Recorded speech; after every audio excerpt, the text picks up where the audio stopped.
bueno, la destacada en esta oportunidad, la licenciada Anaí Gareca, un gusto que estés acá. Muchas gracias. Buenas tardes, ¿no? Todo lindo este fin de semana. Gracias por la invitación, sí. La verdad que un fin de semana bastante movido y bueno, arrancando las vacaciones así, ¿no? No, y aparte en instancias importantes para nuestro país, para nuestra provincia, celebrando el 9 de julio y todavía, ¿no? Con actividades culturales que tienen que ver justamente con esa fecha y todo relacionado a la independencia. Así es. La independencia, igual que la Revolución de Mayo, son hitos fundamentales en la historia de Argentina. Y bueno, en este sentido venimos trabajando desde el Colegio de Profesores de Historia, haciendo aportes, contribuciones o lo que nosotros denominamos la divulgación histórica. Sí. Bueno, y ayer justamente participando en un conversatorio en torno a la temática Mujeres de la Independencia. El rol de la mujer en la independencia es multifacético prácticamente.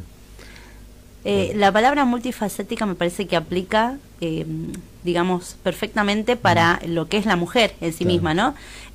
Yo hablo de un concepto que es el de interseccionalidad, también, que tiene que ver con estas diferencias que hay en lo que son las categorías de géneros, roles, etnias, de lo que podamos pensar. Digamos, la mujer hoy atraviesa una situación donde no podemos decir que todas están en la misma, sino que hay claras diferencias, y en aquellos tiempos, en los tiempos de la independencia, también prevalecían estas situaciones.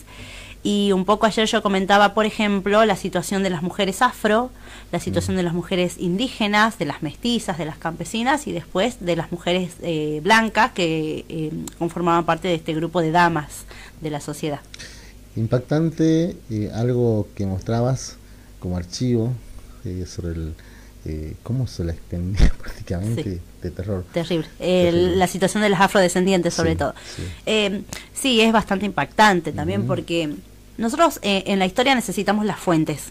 O sea, las fuentes dan cuenta de algo que ha sucedido en el pasado. Y hablar de historia de las mujeres nos obliga a buscar en los márgenes. O sea, ¿de dónde vamos a sacar esta presencia de la mujer si no es en los márgenes? Porque vos fíjate que por mucho tiempo esta historia no se contó. Sí. Y bueno, justamente en un anuncio, en un clasificado de la época, lo que figura, y es esta fuente que vos mencionás, cómo se vende, hay dos casos, ¿no? Hay dos fuentes que son las que presenté, cómo se venden a las mujeres negras, sobre todo en este periodo. Y yo lo había relacionado en la charla diciendo que muy alegremente en los actos patrios siempre aparece la mazamorrera, la empanadera, y bueno, sí existieron, sobre todo y hago referencia a la mazamorrera con el conocimiento de las negras acerca de hacer un dulce a partir del maíz y venderlo, ¿no? Y si bien una de la parte iba para el amo, otra parte quedaba para ella. Y esto intentaba ahorrarlo de algún modo para obtener ese ansiado sueño de la libertad. Ahora, ¿qué valía un vaso de mazamorra? Aproximadamente 0,02 centavos. ¿Sí? ¿Cuánto valía la libertad? 250 pesos. O sea, en aquellos tiempos necesitaba por lo menos vender 2.500 o más vasos a la semana para poder obtener ir sumando algo, y no sé, capaz que estoy haciendo mal las cuentas, pero o sea, era una locura. Vivía condenada prácticamente. Condenada. Entonces, otra de los trabajos a los cuales se dedicaban las mujeres negras era el de ser ama de leche. Muchas damas, muchas señoras las ocupaban en la crianza y en el amamantamiento de sus hijos, ¿no?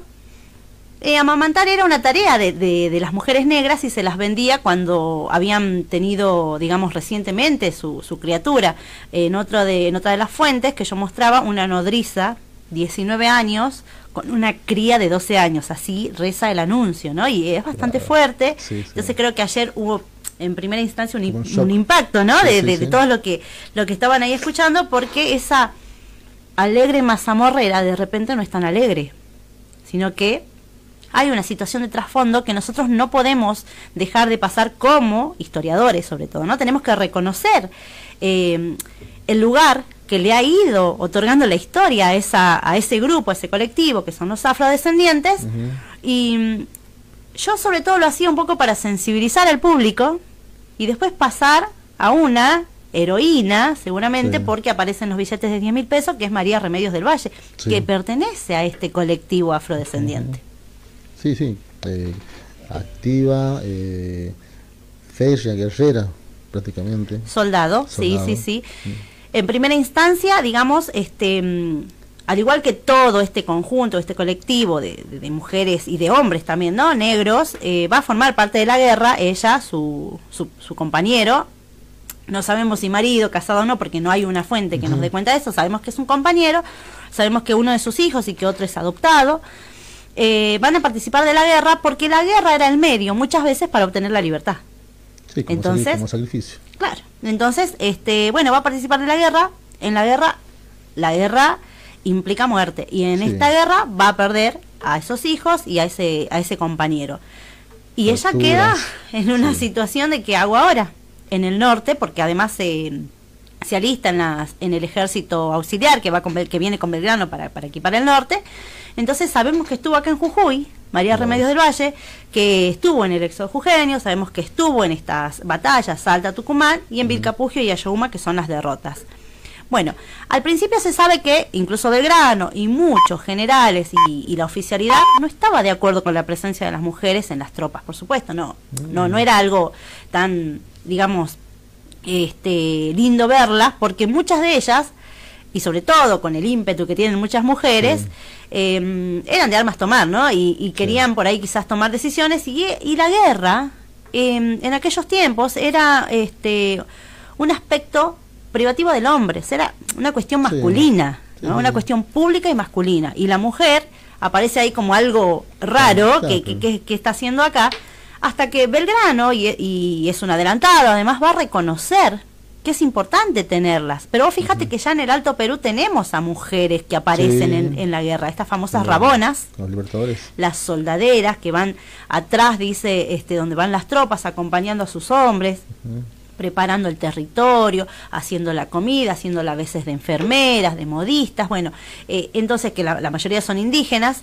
Bueno, acá en el Ejército del Norte y en este Ejército de Belgrano sabemos que había presencia de mujeres, de niños y de hombres, porque la mayoría además eran ejércitos no regulares, ¿no? O sea, no era un ejército, si bien hay un ejército preparado, pero la mayoría de las tropas que acá en Jujuy se tienen que formar parte de ese grupo, lo hacen obligadamente. O sea, hay una contribución enorme de la sociedad en hombres y en recursos. Eso significa las milicias. Sí.